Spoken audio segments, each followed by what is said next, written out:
welcome back to our channel. If you're new here, please subscribe. I'd really love that. If you're returning, how you doing?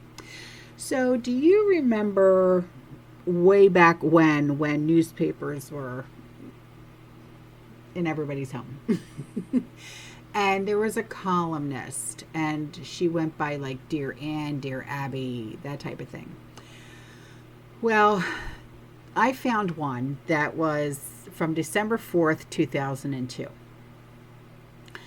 And it reads, Dear Ann, I'm an English teacher, and my students are reading George Orwell's 1984. I'm having a difficult time explaining communism, socialism, and fascism without giving a time-consuming history lesson. I recall you printed a humorous explanation, these concepts using cows. Will you please print it again? I'm sure it will kickstart a lively class discussion, a teacher in Mississippi. And Anne responded, saying it's an oldie but a goodie, but here it is. Socialism. You have 2 cows. Give 1 cow to your neighbor. Communism. You have 2 cows. Give both cows to the government, and they may give you some milk. Fascism. You have 2 cows. You give all of the milk to the government, and the government sells it. Nazism.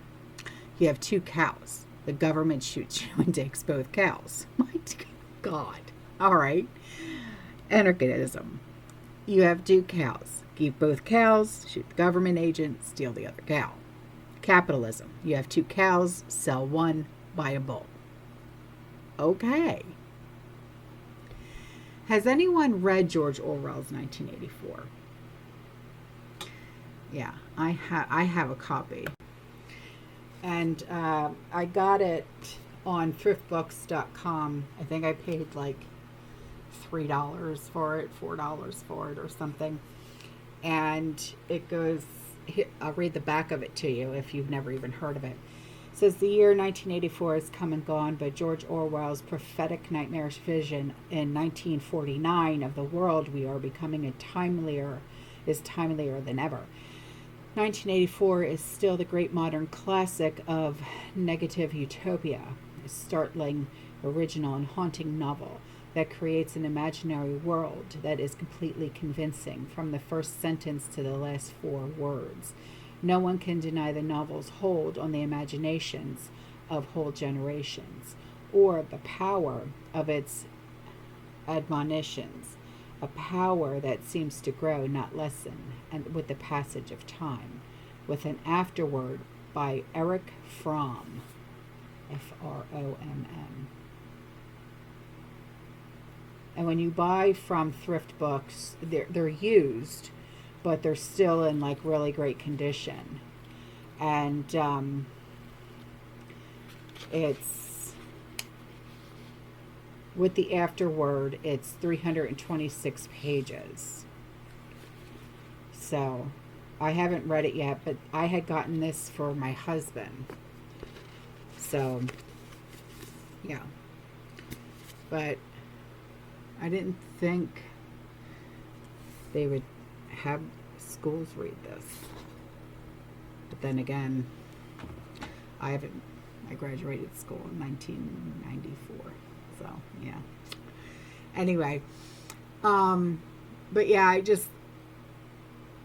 Anne titled this as Isms. Yeah. So keeping on, the next things that we're going to discuss is Del Monte Foods, okay?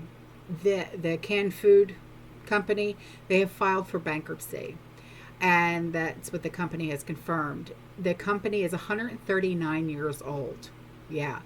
And they are based in Walnut Creek, California. They have initiated Chapter 11 proceedings and entered into a restructuring support agreement with a group of its lenders, and it is known for its canned fruit and veg, as well as their College Inn brand broth and stocks, and their Joyba brand teas.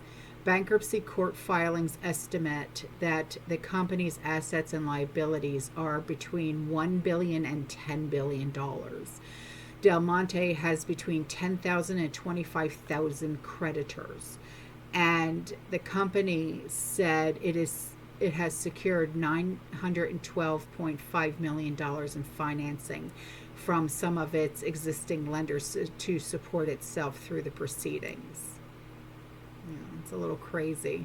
You wouldn't think that a company like Del Monte would go into bankruptcy. I buy the big cans of veg from Sam's. That's Del Monte, and stuff like that. So you wouldn't think that that company of all companies would go into bankruptcy. But I guess, it's just crazy to even think that would even happen. But anyway.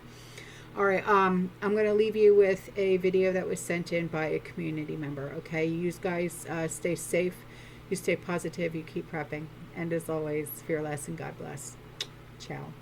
Why the hell is Google buying fusion energy from Bill Gates? This isn't solar. This isn't wind. This is fusion, the same power that fuels the sun. Clean, unlimited, and powerful enough to run the world. Google just locked in 200 megawatts from a reactor that doesn't even exist yet. And it's coming from a company backed by Bill Gates. Let that sink in. Gates already owns the farmland. Google owns your data. Now they're coming for the power grid. This isn't about saving the planet, it's about locking down total control before anyone else even wakes up. Control the energy, control the system. And these two just made their move. You weren't invited, you weren't informed, but you'll be living inside of it. They're not preparing for the future, they're building it. And when it's done, you'll own nothing, not even the electricity that powers your lights. Pay attention.